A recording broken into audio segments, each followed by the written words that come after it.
Peace be with you. You know, the parable that's at the heart of our gospel today from Matthew 20 is one that I love because based on 37 years of preaching, it's one of those passages in the New Testament that really bothers people. I could pick out a handful, like 4 or 5. The Martha Mary story is another one. But this is one that over all the years I've been preaching, more people come up to me and say, you know, Father or Bishop, I don't get that parable, or it really bothers me. How could this be right? I don't know what Jesus is talking about here. Well, see, I love that because it proves something very interesting, that the parable itself is doing its spiritual work. What I mean is it's not just conveying correct information about God. So some parables, they teach us truths about God, and that's great. But other ones, they kind of reach into our souls. They bug us because it's a bit like a surgeon, I suppose, doing exploratory surgery, that in this process, he uncovers difficulties in the body. Well, this kind of parable is like that in regard to the soul. It unmasks, or it sheds light upon certain darknesses in our soul, certain resistances to God. So it's very interesting and important to follow our resistance here. Where's that coming from? How come I don't like this parable? How come this parable bugs me? Well, you know what I'm talking about now, this parable about the kingdom of heaven being like a landowner who went out and hired workers for his vineyard first thing in the morning. And he said, I'll pay you the daily wage. They said, great. And so they work all day in the hot sun. Others, he goes out at noon, hires them, same deal. Others at 3. And then finally, at the very end of the day, he hires workers. And then the time comes for payment. And those hired at the very end of the day, who worked for only an hour, get the daily wage. So naturally, the ones hired earlier think, hey, this is great, I'll be getting more. But they get the same wage as those hired at 5. And even those who were hired at 9, worked all day in the hot sun, they get the same thing. And they squawk. Well, this is unfair, it's unjust. You know, these people work for 1 hour, I work for 8 hours. Why are we getting paid the same? Well, of course, everyone sees the connection to the spiritual life. Let's say you've been at it your whole life long, honoring God and doing what you're told to do and trying to be a good person and following the commands of the church. And suppose there's somebody who, at the very end of life, after living a terrible life of dissolution or violence, deep sin, at the very end, repents. Is that right, that they get the same reward as you would get? You both get to heaven? Remember hearing this story from an older priest friend of mine. This goes back to like the 1930s or 40s. And there was a notorious gangland hitman in Chicago. I mean, one of the worst people you can imagine. Someone whose whole life is dedicated to killing people. And he was involved in some kind of shootout, and he's lying in the street, dying. He was a Catholic, though, and he had the presence of mind to ask for a priest to come, and the priest came.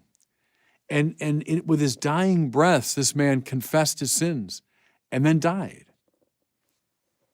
And the priest was asked about it, and he said, well, yeah, I'm sure he'll require purgatory, but yes, this man will go to heaven, just as St. Francis of Assisi went to heaven. And evidently, this older priest friend told me, it caused a real furor in the press, people writing letters in, complaining. How could this be true? That this hitman, this terrible person, just with one simple confession, he'll get the same heaven that St. Francis gets? Doesn't seem right. Doesn't seem fair or just. I'll give you an example from the scriptures. How about the good thief, Dismas? In fact, we call him Saint Dismas, don't we? We don't know anything about him, but his life ends on a Roman cross, accused of thievery. So, I mean, we're not talking about Mother Teresa here, right? We're talking about someone probably lived a kind of wicked life. But at the very end, he reaches out to Jesus. And what's he hear? Today, you will be with me in paradise. Well, again, imagine someone who had been Catholic all their life, They've gone through all kinds of struggles and temptations, but they've hung in there and they've done the Lord's work and they've tried to be good and just and loving and they struggled and they made it through. And they get the same reward as that guy, as Dismas, in fact, of Saint Dismas. It just doesn't seem fair. It doesn't seem just. Now, at this point, this is where the scalpel, is cutting. This is where the light is shining. This resistance needs to be looked at. And let me do so now under two different rubrics. St. Catherine of Siena said this: because Jesus said that he himself is the way, then the way to heaven is itself heaven. Now, let me say that again. Jesus said, I'm the truth and the life, right? But he also said, I'm the way. And that means the way to heaven is itself heaven. See, here's a false way to think about things spiritually. Heaven, it's this great candy land. It's this great reward. It's this great prize that I get. After what? After this terrible, tough slog through life. I'm asked to do, God knoweth why, but I'm asked to do all these really challenging, difficult things. To pray, to sacrifice, to love, yes, even my enemies. I've tried, and it's just a tough slog. And there's no letting up. It's supposed to go on your whole life long. So I guess, after I paid that terrible price, then I deserve this reward at the end. I deserve the prize of heaven.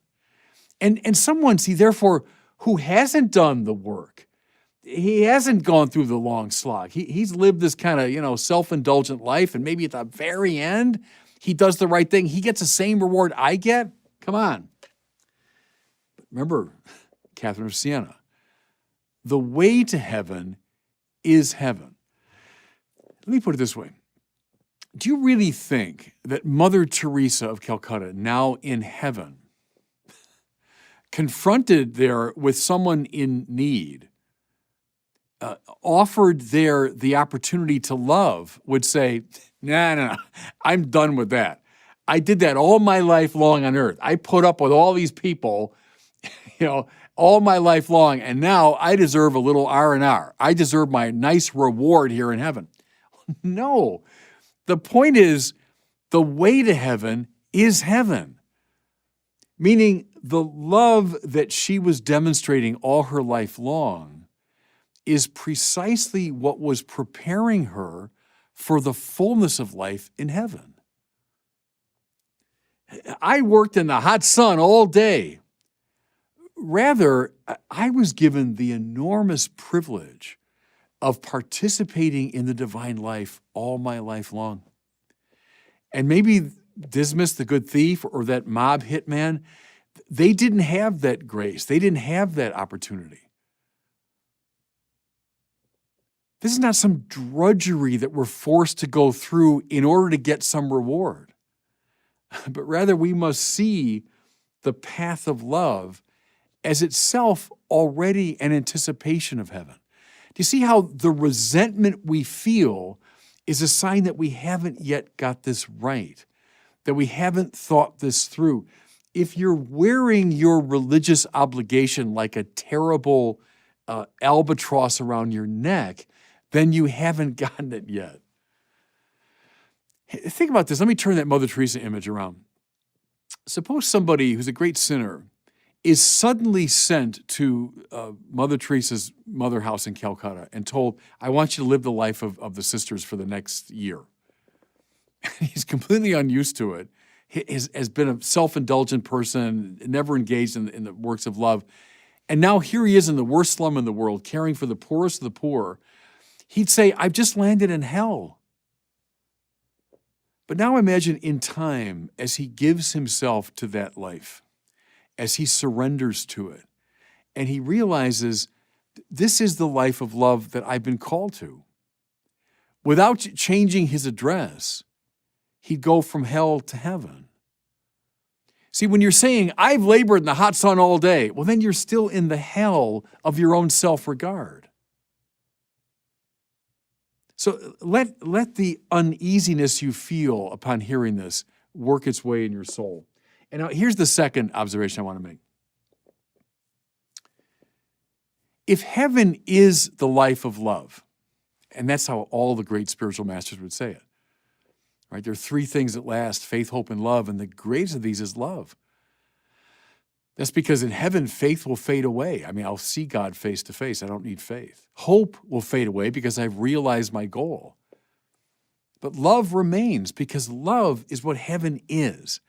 Heaven is the place of perfect love. Love is willing the good of the other, right? Okay, go back to this parable. You mean that guy who worked for 1 hour is getting the same reward I'm getting? It's ridiculous. I worked all day in the hot sun. I should get 8 times what he got. What's on display in that attitude? An extraordinary lack of love. To love is to will the good of the other. Notice, please, that you find this in the letter of James. Our great tradition has nothing at all against justice, but mercy or love trumps justice. It goes beyond justice.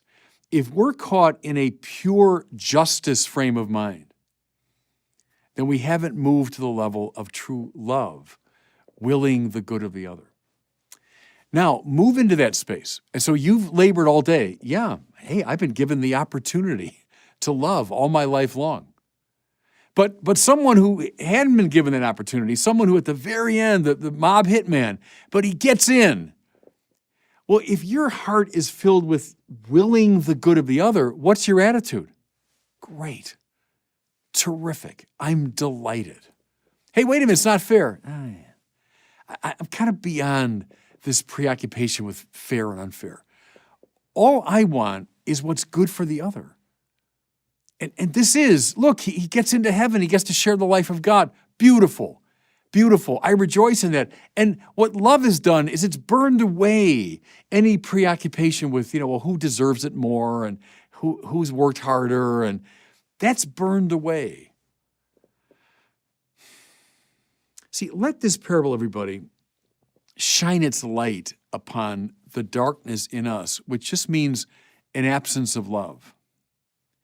Let our very resistance to it be a spiritual lesson. It's functioning, I've been in spiritual direction since I was a kid in the seminary. A bad spiritual director just says yes to you all the time, says you're doing great, nothing wrong with you, everything's fine. A good spiritual director shines light in dark places, turns things over to reveal truths that maybe we don't want revealed. This parable functions as a good spiritual director. If it bothers you, good. It's meant to shine light on some lack of love. And God bless you.